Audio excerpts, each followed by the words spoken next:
Storytime on how I joined a cult that believed in preteen marriages. And I'm talking 10, 11, and 12 years old. Now, when I first joined, I didn't know it was a cult. I just thought it was a place where people just praised God. So, coming into it, I recently had just lost my father, and my uncle suggested that I come to these circle meetings. And the meetings help with things like grief. When I joined, everything was fine, and I was getting the help. Instead of thinking deeply about my heart, they got me to think deeply about my brain and my mental health. And our teacher, he didn't like to be called pastor. He just talked about the ways of the world and God's plan. One thing I noticed that with his lessons, he would never use a Bible. I never questioned it because I believed it's because he knew a lot about it. But that was a red flag. I'll be back with a part 2. Part 2 on how I joined a cult. So our teacher, aka, was kind of like a preacher. One of the red flags were the fact that he never read from the Bible. And I always assumed because maybe he just knew a lot. So anyways, as I'm spending my time at this cult, they were telling me how I should be dressing, how I should speak to others, and always staying with the family. And anyone that didn't believe what we believed were looked at as devils. So after a couple months, I started back up with college. And I started hanging out with my friends again. So one day there was a block party going on. And of course, I went with my friends. Then I saw this one guy from my church. I said, hey, gave him a hug. And he asked me about my friends. They turned around and said hey to him. And then he looked at him strangely, pulled me aside and said, you should not be hanging out with these girls. He was talking about how they were dressing and how they're basically Satan. It gets crazier. Come back for part 3 on how I joined a cult. So the guy from my church that I saw at the block party, he was talking about how my friends were dressing, how they talked, and saying that they were Satan. He told me to stay away from them. And he was telling me that if I continued to be around them, that I will be cursed.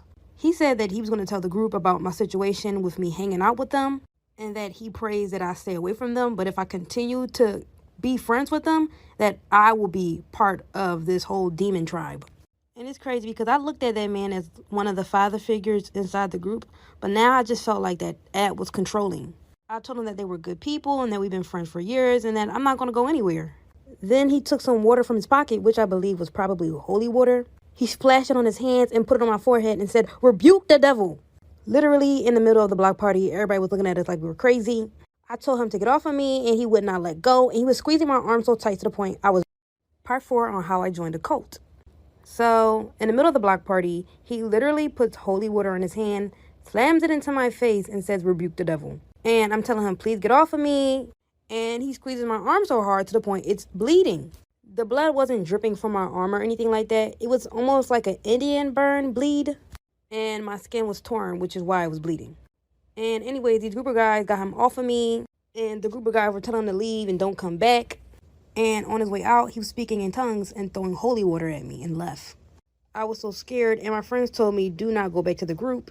So after the whole incident, I didn't go back for months. When I finally came back, it was around Christmas time. And I went back to the group because the date of my dad's death was coming up. When I came into the room of the group, everyone looked at me like I was crazy. Everyone screamed for me to get out and called me all types of Satan and devils. And I never went back. Storytime on how my parents forced me into acting. I played roles that were on TV networks like Disney Channel and Nickelodeon. And I also did PBS Kids and a few other networks. As a child actor, my parents expected a lot from me. The roles that I played would pay the bills at home. When I was younger and I was acting, I didn't know that money came with it. So whenever I did act, if anything that had to do with money, my parents would handle it. And still to this day, I haven't seen that money. But anyways, so during my time of acting, my parents put me in acting classes, singing, and dancing. They really wanted me to be that triple threat. But when it came to these shows that I played in, I would never get the main character. I'd always be casted like an extra that had a few lines. When I finally got my big break, I was casted in the Hannah Montana show. But you will not believe what my parents had to do for me to get that role. Part 2 on how my parents forced me into acting. So finally, I got a major role in a Hannah Montana show. For my role, I necessarily didn't audition. My parents built up a contract and forced my signature. In order for me to play the role, there were certain things that I had to do. When it came to getting clothes, I had to make sure I bought my clothes. With the money that I made at my previous acting jobs, I had to make sure my own makeup was done, had to make sure my own hair was done, and I also had to do janitor work, as in like sweep, mop the floors. Maybe a good 2 months before the show had started, I had to get the stage set up and, the scene. 2 months of working and not really getting paid for it. The head of Disney had found out about the contract and forced to sue my parents if they had continued with it. After the whole situation, I never got the role, and I put all that work in for no compensation and no role. Story time on how I got nasty with my older sister's boyfriend while she was sleeping. Okay, so boom, let's jump right into it. So I have an older sister who's 18 and I'm 16. Her boyfriend, George, let's call him George because that's his name. Well, George is 20. He is very attractive. I'm talking fine. Every time he comes over, we flirt with our eyes and whenever my sister leaves the room. And my relationship with my sister isn't bad at all. She's older than me, so she brings me places, gets me food, and helps me out with homework. Normal sister duties. So I don't have anything against her, but her man is just so fine. I just really don't care about my sister's feelings whatsoever, like at all. So after our flirting became constant between us, things got real. My sister and her boyfriend were spending the night together, but George, the boyfriend, waited for my sister to fall asleep. And when she fell asleep, things got real. Like for part 2. Part 2 on how I got nasty with my older sister's boyfriend while she was sleeping. Okay, so boom, like I said, George, the boyfriend, waited for my sister to fall asleep. And once she fell asleep, he came over to my room and yeah, we did the nasty. Like literally with my sister in the room next door, we literally slept together. When we were done, he went back to my sister's room and she never found out. 2 months later, they broke up because he cheated with someone else, and we never seen him again. And 6 years later, my sister still doesn't know what I did. Should I tell her? Story time on how I got nasty with my married uncle. Okay, so boom, let's jump right into it. So my uncle is 38 and recently got married to a woman he doesn't love. They did it for money, so he cheats on her every chance he gets. One day, he told me I look pretty. I see him staring at me when we got to the pool and the beach. But it doesn't look like he was going to make a move, so I took manners into my own hand. I went to my uncle and asked him to help me look for something. And when we were out of public eye, I gave him a hand job. He later came and asked if we can meet again. I said whenever, and then I left. Fast forward to a week, we were already getting nasty in his bedroom. I'm writing this anonymously, not to brag, but just because I want to get it off my chest. I love getting nasty and doing it with my uncle and don't plan on stopping anytime soon. Oh, by the way, I'm 17. Story time on how dating a white boy landed me in jail. Okay, so boom, let's get right into it. So I'm a black woman and I'm 23 years old. My Caucasian boyfriend is 25 years old and we've been together for about 5 months. So this next information might seem mean, but it's necessary to understand this story. My Caucasian boyfriend was absolutely broke, jobless, carless, and living with his parents. But of course, he lied to me about all of that, and I didn't find out until he started staying at my apartment every single day. I would ask him, "Where's your car?" And he would say, "I got into an accident and it's in the shop." I would ask, "How come you're here and not working?" And he would say he works from home. I would even ask, "How come you're never at your place and we always hang out at my place?" He said my place is just more homey and clean because I'm a girl. Okay, so this is how the police gets involved. I came home from work and he was on the couch playing games doing nothing. And the first thing he says to me is, "I'm hungry, there's no food." Y'all know where this is going. Like for part 2. Part 2 on how dating a white boy landed me in jail. Okay, so boom, like I said, we established that my Caucasian boyfriend was absolutely broke, jobless, carless, and living with his parents. I came home from work and he was on a couch playing games doing nothing. And the first thing he says to me is, "I'm hungry, there's no food." Not a, "Hey baby, how was work baby, how was your day?" Nope, just "I'm hungry and there's no food." I get annoyed because I've been dealing with this for 3 months, so I tell him go get some food or go make some food yourself. Then he said, "You keep talking like that and you gonna end up single." At this point, there was no holding back. I exploded. I yelled at him saying, "You literally lied about who you are. You don't work, you have no money, no car, and you tried to forcefully move yourself into my place without my permission. You're lucky you're not single. Matter of fact, you're single now, pack your stuff and get out." He gets mad and starts breaking everything. Like for part 3. Part 3 on how dating a white boy landed me in jail. Okay, so boom, like I said, I break up with my Caucasian boyfriend and he is not having it. He starts breaking everything. And he starts calling me all types of names that's mad disrespectful. He won't stop and I get scared, so I call the cops. I have a degree and a good paying job, so I live in a suburban area. That's how I met him in the first place. So in my area, the cops come in less than 5 minutes. When I opened the door for the cops, he was still breaking things and screaming at me. But the cops immediately handcuffed me and separated me from from my ex. Then they asked me why am I disturbing the peace at his home. Yeah, they assumed that this was his place and not mine. I was just a mad, crazy girlfriend. Surely a woman of color can't afford this place. I tried to explain that it was him who was invading and trashing my place, but they put me in jail for a day. Until the next day where they figured out that he was actually the problem in my home. Like for part 4. Part 4 on how dating a white boy landed me in jail. Okay, so boom, like I said, I spent a day in jail until they realized that he was the problem and that was my place. They took me back home and escorted him out of my place. Yeah, he literally stayed there. Mind you, they never handcuffed him, they only talked to him. They finally took him out my place, something they should have done the first time. And I never talked to my ex again, no matter how hard he's been trying. Wish me luck on my case because I'm coming for that department. Story time on how I caught my pastor trying to sleep with his dog. Okay, so boom, let's jump right into it. So my family is very religious and we go to church every single Sunday. We also go to church every Monday, Wednesday, and Friday. As you can imagine, since we're there 24/7, my parents have a great relationship with our pastor. He invites us over all the time and my mom even cooks for him since he has no wife and kids, but he has a dog. Well, one day my mom cooked for him and told me to go drop it off to surprise him with his favorite dish. I casually go over there as I've done many times before and I knock on the door, but he didn't answer. I see his car out front, so I know he's here, so I tried going to the back of the house. He has a window in his room where he would be able to see me. I went to the back of the house so I can get his attention to open the door and give him the food. When I looked into that window, my soul left. Like for part 2.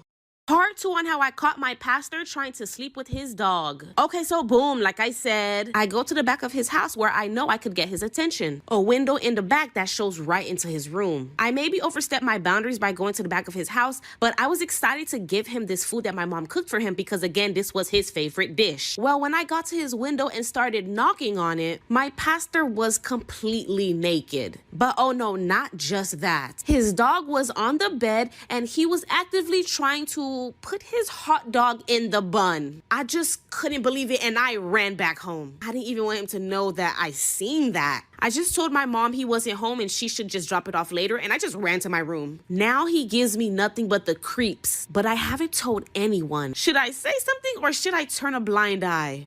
Story time on how I caught my 76-year-old grandpa sleeping with my 14-year-old daughter. Okay, so boom, let's jump right into it. So one day my grandpa came over to see my family. My husband was at work, so it was only me and my daughter. My daughter is 14, my grandpa is 76, and I'm 39. After my grandpa visited, the next day he came back to take my daughter out to eat. They left at 5 p.m. and came back at 12 a.m. And when they came back home, my daughter wanted my grandpa to go in the room with her. So he went upstairs with her, and naturally I found that very suspicious. Cause I mean, like, that's weird. My grandpa slept over that night, and the next day I asked them if they wanted to come visit my best friend with me. Both my grandpa and my daughter said no, but while they were in the kitchen, I put a camera in her room and in the living room. I left, and not even 10 minutes went by, and I saw everything. Like and follow for part 2 on how I caught my 76-year-old grandpa sleeping with my 14-year-old daughter. Okay, so boom, like I said, I got suspicious and I put a camera in my daughter's room and in my living room. I left, and in less than 10 minutes, I looked at the cameras and I saw everything. I quickly drove back home, and I was speeding, child. While I was driving back, I screenshotted the camera of my grandpa on top of my daughter while they were both naked. I busted down my house door and I heard moaning. I ran into the room and I kicked my grandpa in the nuts. And I beat my daughter's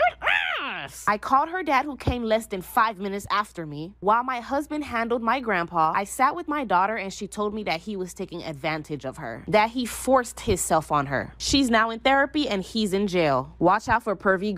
Story time on how I told my mom her boyfriend was sexually assaulting me and she didn't believe me. Okay, so boom, let's jump right into it. So I was 14 at the time and my mom had a longtime boyfriend. My mom and this guy been together for about 3 years. Unfortunately, my dad is in jail, so I only talk to him over the phone when he calls. I always got creepy vibes from my mom boyfriend and I told her about this. I told her how he would put his hands a little bit too close to my booty, and when he would hug me, I can like feel his down there area. And when he would kiss me on the cheeks, every now and then he would always do a mistake and kiss me on my lips. She didn't believe me because she never seen anything. Well, one day he took it extremely too far. My mom was at work and I was alone with her boyfriend. I always stay in my room away from him because again, he's creepy, but this night it didn't stop him from coming into my room and violating me. Like for part 2. Part 2 on how I told my mom her boyfriend was sexually assaulting me and she didn't believe me. Okay, so boom, like I said, her boyfriend came into my room and violated me. I tried to run away, but he pinned me on the bed and he started kissing me on my neck. Then he snatched my shirt off and my breast was exposed. At that moment, my phone started ringing. The ring distracted my mom's boyfriend, and at that moment, I took my phone and I ran out the house. Yes, I ran out the house with my breast exposed. By the grace of God, it was my dad calling from jail. I missed his call, so I had to wait till he called me back. So in the meantime, I called my mom. I told my mom everything and she told me shut up. She hung up the phone and did nothing. She even called me a liar. I ran to my best friend's house with my breast exposed and her parents took me in. Eventually, my dad called me back and he saved my life. Like for part 3. Part 3 on how I told my mom her boyfriend was sexually assaulting me and she didn't believe me. Okay, so boom, like I said, after my mom didn't believe me, I ran to my best friend's house with my breast exposed and her parents took me in. I waited for my dad to call me back from jail and he eventually did. I answered the phone and I cried telling him everything of what just happened. My dad from jail became my hero. He sent a lot of his friends to my mom's house to handle that guy. Of course, we pressed charges and he's going to be serving time in jail. All my dad's friends helped me pack and they all brought me to my dad's mom's house. My mom came home to an empty house and my dad's mother has been granted custody of me. My mom was horrible. I hated living with her. Her boyfriend was physically abusive while she was verbally abusive. She didn't believe me and that hurt, but my dad believed me and saved my life. Can't wait to see him in a year. Story time on how my best friend faked her death. By the way, we're going to call her Amanda, and we were both 16 at the time. Going through high school, Amanda got bullied a lot. She didn't necessarily know how to defend herself, so I would always find myself defending her all the time. And I had no problem doing it because that was my closest friend. We were like sisters and we grew up together. And people bullied her about her nose being too big and her acne, just really mean stuff. There was this one time the mean girls at her school literally threw pizza at her face to tell her that that's what her face looks like.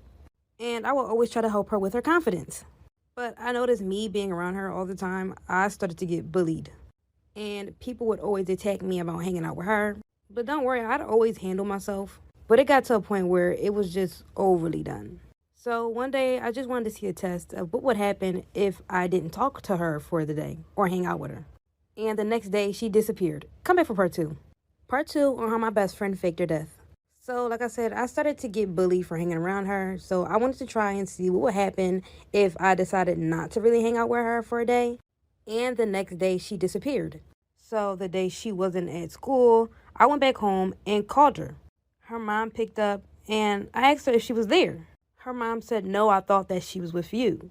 So that night, Amanda never came home. So the next day, her mom had told me that she was going to go to the police station and file a missing persons report. But she was told she couldn't really file one because the person had to be missing for at least 72 hours to be considered missing. And I felt so scared because she's never missing. She never ups and leaves. And I started to believe it was because the day I stopped talking to her. And I was blaming myself for her being gone. And I was hoping that she wasn't kidnapped. But come back for part 3 if you want to know what happened. Part 3 on how my best friend faked her own death. So Amanda was missing for a week. Her mom had came to the school to let them know that if they ever saw her come by to please let her know. Or to please call the police. And during this whole time, a lot of people were coming up to me asking me what happened to her. And of course, I had to tell them that I didn't know because I didn't. But all I could hope is that she was safe and alive.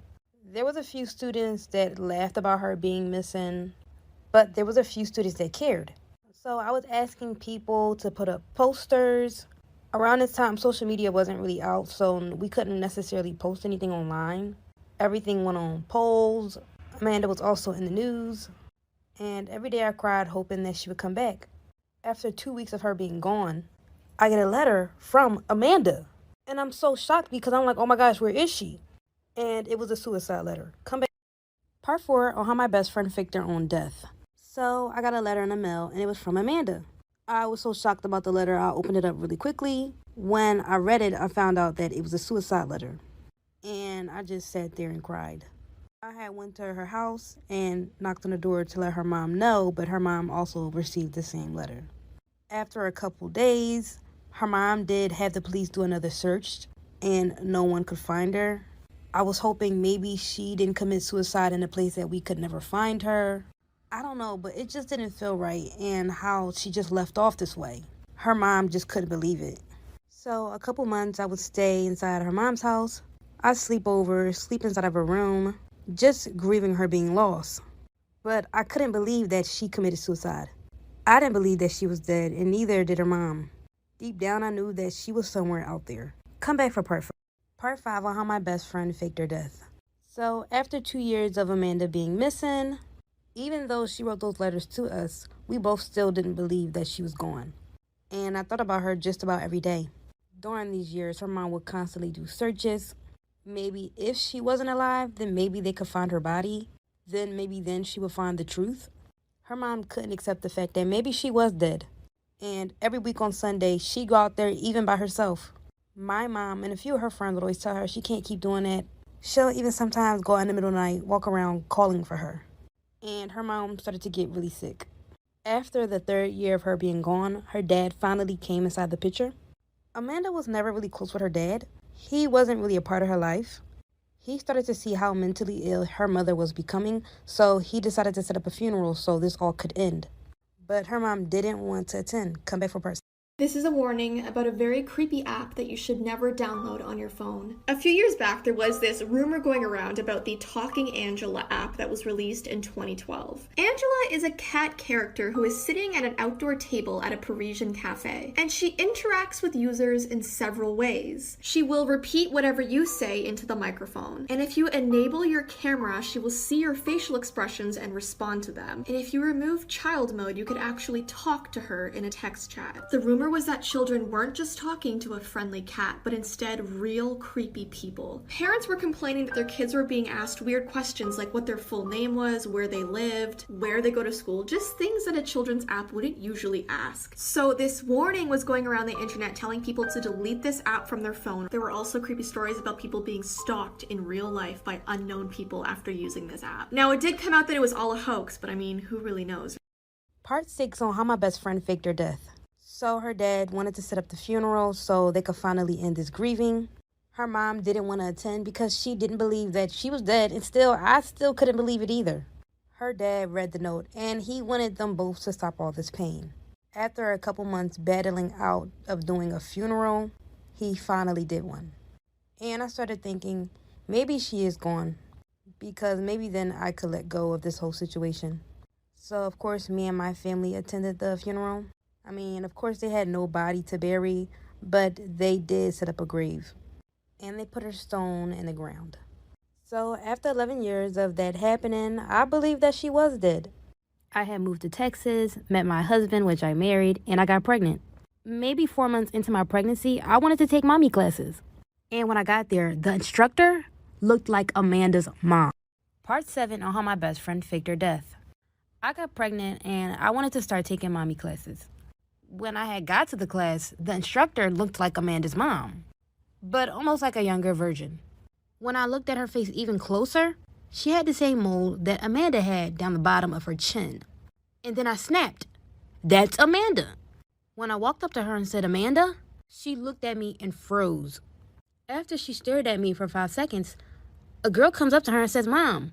I looked over and gasped. After she talked with her daughter, there was more and more women coming in for the class. And once I realized it was her, I ran back to my car. When I got to my car, I started to have a panic attack because that was her. And the daughter that called for her had to be maybe 12 or 13 years old. And I started to think, in order for Amanda to have a 12-year-old now, she would have to have gotten pregnant months before she went missing. Storytime on how I catfished my boyfriend to see if he would cheat on me. So around the time I had to be like 15, 16, and my boyfriend, he was probably like 17 because he was about 2 years older than me. Everything in our relationship seemed fine, but he was very secretive. For one, he'd never let me touch his phone.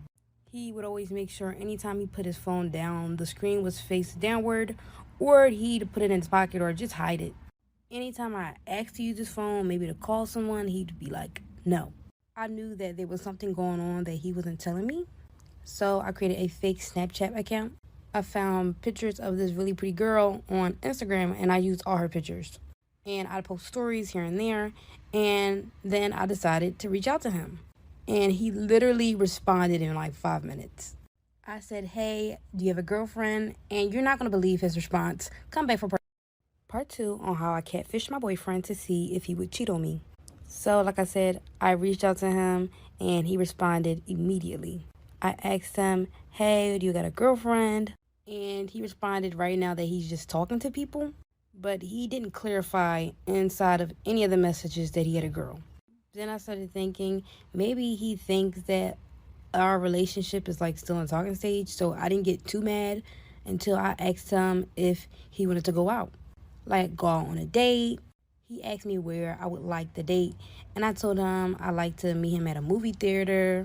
And like for a good week, we're sitting there flirting and we're planning out our date. Now, the whole time of us planning out the date, when the date came, I didn't really expect to see him. But when I walked up to the corner of the movie theater, he was standing outside. Come back for part 3. Storytime on how the guy I was dating lied about his age to get with me. Okay, y'all, so today's story is my own. Okay, so boom, this took place on my senior year of high school when I was 17. In my school, everyone had to complete 100 hours of community service to graduate. I ended up doing community service at a daycare that was literally right next to my house. I was working with a lot of kids and they literally all loved me. I got many crazy stories about the time I was working at this daycare, y'all. Sheesh. But anyways, there was this one particular kid who was real quiet but super sweet. The teacher asked me to give him some one-on-one attention because he was a little behind. Everything went great and I could see he had potential, so my teacher wanted to introduce me to his parents. He told me his mom usually picks him up, so I was like, yeah, okay, cool. Well, a guy ended up picking him up and he looked kind of young, like my age, and he was 6'2", and height, y'all, that's my weakness. And of course, very handsome. As soon as he looked at me, he gave me a, you a snack look. I was so nervous, y'all. Like for part 2 on how the guy I was dating lied about his age to get with me. Okay, so boom, like I said, I seen a tall, handsome guy walk up and I got a little nervous. But whatever, I started talking to him about his son and he just smiled the whole time and gave me the look. This how he was looking at me, y'all. Like, please, if you're not ready for no action, don't give me that look. So I told him, your son is amazing and he's so sweet. And do you know what this guy told me? He told me, oh, I'm not his dad, I'm big bro. And I believed him. From that day forward, he was always coming to pick up his little brother, and we would always like flirt and stuff. Well, one day I was in the playground playing with the kids, waiting for all the parents to come pick up their children. I was sitting on a swing just like reading a book, and he came and sat next to me. This was the first time we were both kind of alone, like literally no teachers around because I was the only one watching the kids play. And this is the moment he asked me for my number. Y'all, we started talking and texting every night. This is when things got spicy, like for part 3. Part 3 on how the guy I was dating lied about his age to get with me. Okay, so boom, like I said, this was the first time we were finally alone, and this is when he asked me for my number. He knew what he was doing. He was playing his cards right, y'all, when I think about it. But anyways, from then on, we started texting and talking every night. This went on for like a good 2 weeks, y'all. I'm talking about I was sleeping on the phone with this man, still thinking that that was his little brother. He asked me how old I was, and I told him that I was 17, and then I asked him how old he was. This man told me he was 20. And then he told me that he already knew I was 17 because he asked one of the teachers already, but he wanted to make sure. So y'all, he literally knew the whole time that I was 17. Anyways, the truth was about to set his ass free. He asked me out on a date and I was like, hell yeah. So we planned a date for next Saturday. Well, Wednesday, a couple days before our date, I literally found out everything. Like for part 4. Part 4 on how the guy I was dating lied about his age to get with me. And this story is my own. Okay, so boom, like I said, we had a date planned for Saturday, but Wednesday, the truth was revealed. The teacher was like, damn, Leo's mom hasn't been here in a while. She used to always pick him up, but now I'm always seeing the dad pick him up. I wonder what's going on. And I was like, huh, dad, what, huh? I said, that's not Leo's dad, that's his brother. And then she looked at me confused and was like, no, that's his father. And I just stared at her like, what? And I said, how old is he? She was like, 32. Y'all, my jaws dropped. He was actually single though. They were co-parenting, but he started picking up his son more literally because of me. I had the audacity to call him his little brother. From that day, I blocked him on everything and started hiding from him every time he came. So he thought I didn't work there anymore. He even asked about me. All the teachers had my back. Then eventually he stopped coming and the mom started picking up Leo. Thank God I didn't do nothing with him. These guys are weird. Story time on how my dad found out I had an OnlyFans and was using it to batter his dough. Okay, so boom. I was 18 at the time I started doing my OnlyFans. My OnlyFans was doing good, so I was able to move out and get my own spot. My dad was single and he lived alone, so I always came over to visit him every now and then. I never told my dad I did OnlyFans, and when he would ask me what my job was, I would just say I work from home, doing like customer service. Well, I was servicing the customers, all right. And little did I know he was one of them. Well, one day I went to go visit my dad and he was in his room watching some TV. He told me his computer wasn't working and if I could take a look at it and fix it for him. You know, typical things that parents usually ask their kids for. So I go over to the computer to take a look at it and see what's going on. Child, little did I know, once I fixed that computer, I was going to be in for a rude awakening. Like for part 2. Part 2 on how my dad found out I had an OnlyFans and was using it to batter his dough. So like I said, I went to go visit my dad and he asked me to take a look at the computer because it wasn't working. Now, when I went over to the computer, once I took a look at everything, I found out what the issue was pretty quickly. The Ethernet cable wasn't plugged all the way in, so the internet wasn't working. I plugged it back in and everything was fine. Once I refreshed everything, I know that Google restore option. Yeah, that popped up and I was like, let me restore everything for him, thinking that he was going to be happy that everything was still saved. Well, once I restored everything, 6 tabs opened up and OnlyFans was one of them. I was shocked that he even had an OnlyFans account. So I clicked on the tab and I signed in. I know, y'all probably like, why? But I mean, I was nosy. Y'all telling me I wouldn't be either. He was signed into his account, so I started looking through it. All of a sudden, my heart dropped. There was my OnlyFans and he had exclusive content. Like for part 3. Part 3 on how my dad found out I had an OnlyFans and was using it to batter his dough. So like I said, he was signed into his OnlyFans, so I started looking through it. And I found out that he was subscribed to me for a whole year. He had the year subscription. Do you hear me? He was one of the customers that were getting exclusive content. He was seeing everything.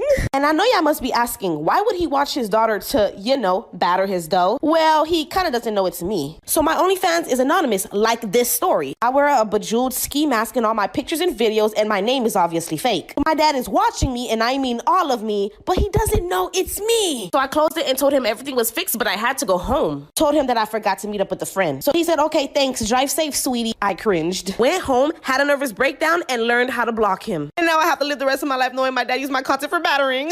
Story time on how I went on a Tinder date and my date tried to kill me. This story gets straight to the point, so let's get into it. Okay, so boom. I was 16 years old and I was lonely. All my friends had boyfriends, so I was always left out. But I didn't like anyone from school, so I went crazy on Tinder. Me and this guy both swiped, so we started talking. And after 2 weeks, he asked to meet up and go on a date. 2 weeks was a little fast, but again, I was lonely and I really wanted a stupid boyfriend. Don't be like me, y'all. So yeah, I went on the date and we met at a restaurant. And you guessed it, he was catfish. In his picture, he was a tall, muscular guy. 6'3" with Rico Suave hair. But in person, he was bald, fat, and he was short. I was so pissed, I just wanted to turn around and leave, but he stood up to greet me, so I didn't want to be rude, so I just told myself I'll get a free meal. Y'all, during the day, I found out he was 40. Like for part 2. Part 2 on how I went on a Tinder date and my date tried to kill me. Okay, so boom, like I said, I found out he was 40 and he was catfished. I had to get out of there. After dinner, I told him it was nice meeting him and that I was gonna text him once I got home. But of course, I was just gonna block him. But that's none of his business. Anyways, he asked me if I wanted him to walk me to my car. But I said, no, that's fine. At this point, I was being very standoffish because it was like, dude, get away from me. And I think he noticed. It was pretty late at night, probably like 10 p.m. So when we left the restaurant, no one was really around. At this point, I'm kind of getting a little scared, so I kind of walked to my car a little quickly, about to open my door. And this guy comes out of nowhere right behind me and covers me with his arms and squeezes me. He covers my mouth so I wouldn't scream, and he whispered in my ear saying I was leaving with him whether I liked it or not. I tried to wiggle myself out, but I couldn't. He was too strong. And things got real. Like for part 3. Part 3 on how I went on a Tinder date and my date tried to kill me. Okay, so boom, like I said, he comes up behind me and squeezes me with his arms and covers my mouth so I wouldn't scream. I tried to wiggle my way out, but I couldn't. He was too strong. But since his arms was around my upper body and my mouth, my hand where I was holding the keys was free, but my other arm was being squeezed by him. Thank God, all I needed was that one arm. And thank God I had pepper spray attached to my keys. So I took my pepper spray, sprayed him in his eyes, and he screamed. He let me go, and that's when I took my purse to reach for my taser. And yes, I tased him. Mama ain't raised no fool. I ran to my car, opened the door, and got home immediately. By the time I pulled out the parking lot, he was still on the floor. I got home and told my parents everything. They called the cops to the restaurant. He was gone by the time they got there. I just thank God he didn't know anything about me. Not my home, not my school, or personal life. All he knew was my first name. So if you're dating online, be careful.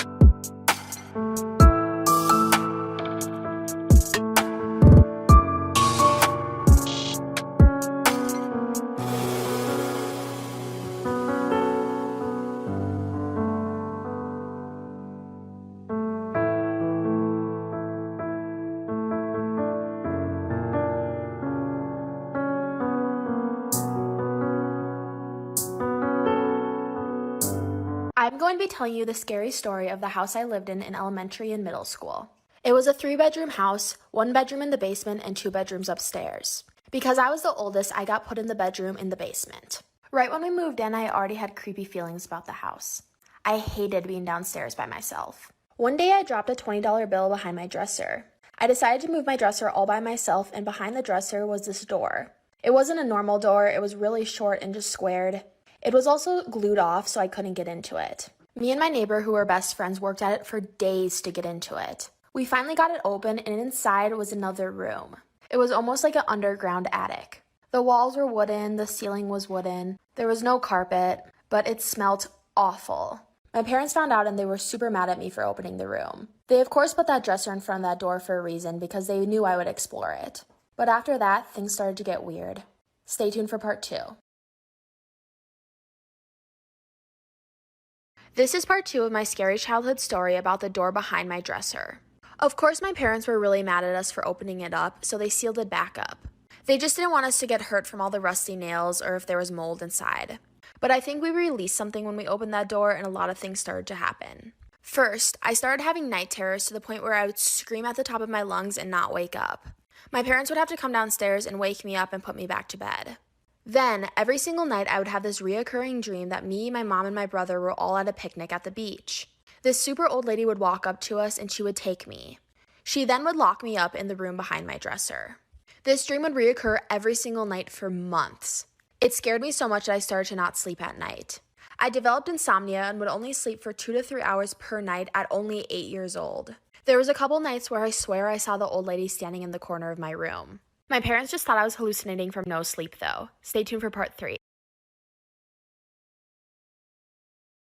Am I the asshole for being pissed off at my girlfriend for licking all the Oreos? This is so stupid. We mostly get along great, but this one issue is driving me fucking crazy. Yesterday, I went to get myself a couple of Oreos and I noticed that they looked like they were taken apart and put back together. The cream was smeared / gone from a couple. My girlfriend confirmed that she licked every single one of them and put them back in the box.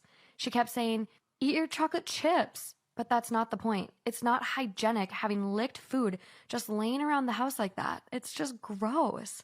Today, she's doubling down. When the groceries came, she opened the chips in front of me, licked one of them all over, like just slobbered all over it, then put it back in the bag and shook it up. Now I can't eat any of them because I don't know which ones have spit on them. Girlfriend says I'm the asshole for not letting this go, but I can't. It's so gross.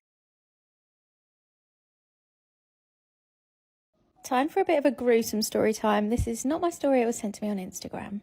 So I used to work at the emergency department of a hospital where somebody came in with a swollen eyelid.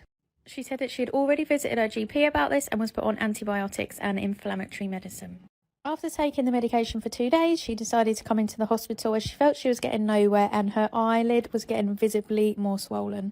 It was initially thought to just be like an infection under the eye, but the eyelid was literally bulging out and she said that she could feel it twitching. At this point, the eyelid was looking extremely painful, so it was decided to do surgery on the eyelid. After flipping the eyelid inside out, apart from all the stuff you'd usually expect, like pus and all of that kind of disgusting stuff, there did seem to be a pocket right in the centre of the eyelid. Long story short, the doctors found that a spider had somehow managed to go inside her eyelid while she was asleep, and the tissue had swollen around it, creating a pocket. Yes, the spider was dead, but the twitching could have been from it moving.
This is why you should never knock on a stranger's door. Once there was a man trying to check into a hotel. The woman at the front desk gave him his key and told him none of the guests are allowed to go into the room across the hall. He agreed, but as he continued to stay in the hotel, he grew more and more curious about the room he wasn't supposed to go in. At one point, he even walked down the hall to that room and tried the door. It was locked. Then he bent down and looked through the keyhole. He saw that it was just the same as his hotel room. But in the corner of the room, there was a woman whose skin was extremely pale, almost a sickly white. Her back was to the wall, so the man didn't see what she looked like. He almost knocked on the door, but then just decided to leave her alone. The next day, he walked past the door again and decided to look into the keyhole. This time, there was no hotel room and no woman. It was all just red. He thought that this seemed really strange, so he went to the front desk and asked about the room. After insisting on an answer, the woman at the front desk told him, "A long time ago, a man killed his wife in that room, and her ghost is still there. But these ghosts are not what you might imagine. They're completely white all over, except for their eyes, which are red."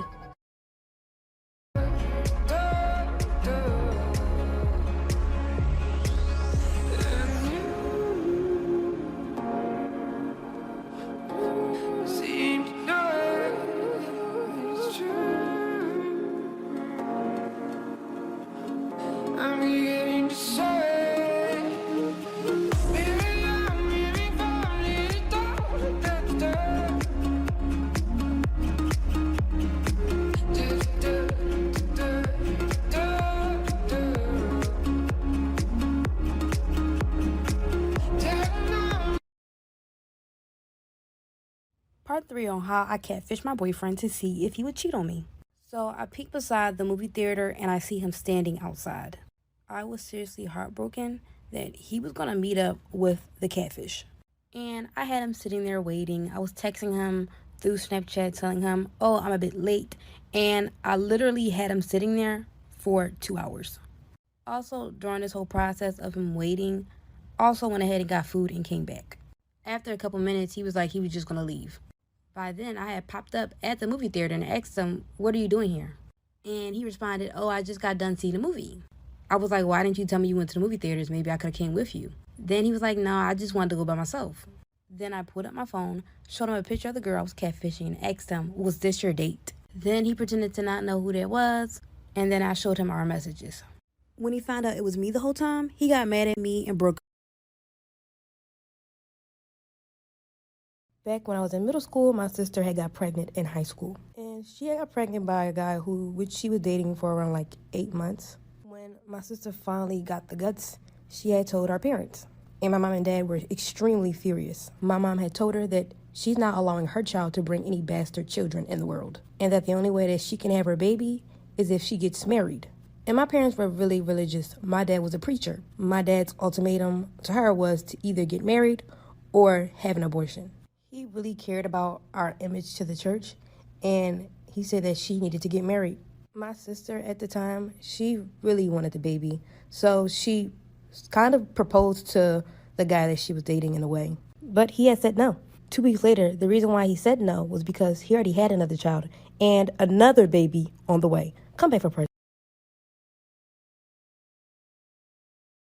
2 of how my sister proposed to a guy that she was dating. So her boyfriend had said no.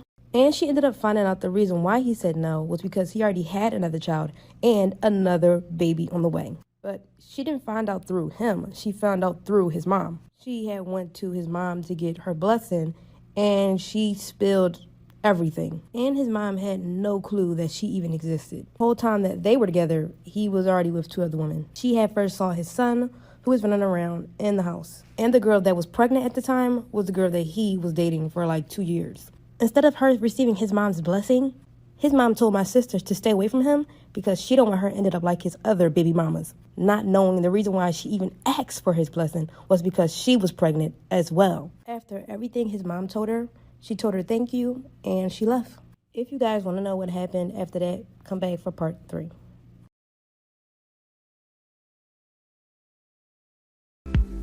Seems I'm always late night texting, reaching out for you. Every morning I find drunken messages spilling the truth on you.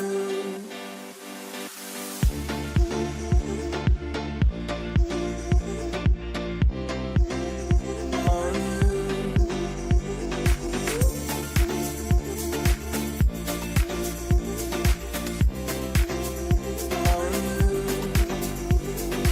This man thought he got away with something terrible he did as a kid, but he was wrong. Wunzer was a rich businessman. Let's just call him Derek. Derek was walking home from work when a boy ran up to him and started pulling on his suit. He said, "Mister, give me 1 penny." Derek shouted, "Leave me alone," and walked away. The boy was left outside freezing in the cold. The next day, the same boy was standing on the street and said, "Mister, give me 1 penny." Derek was annoyed. He threw a penny at him and said, "Here, there you go, now leave me alone." But he could have never known who this boy actually was. This time, when he got home, he started feeling uneasy. Something about these interactions felt a bit weird to him. He went to bed, tried to fall asleep, but as soon as he closed his eyes, he heard a voice right up against his ear say, "Mister, give me 1 penny." Derek jumped out of bed. His wife told him to calm down, so he tried to. There was no one else in the room, but something was wrong. Derek began to remember what he did. When he was a young boy, him and his friends had done something horrible. Terrified, he went up to the attic and found his old yearbook. Then, flipping through the pages, he saw a photo. Derek thought, how was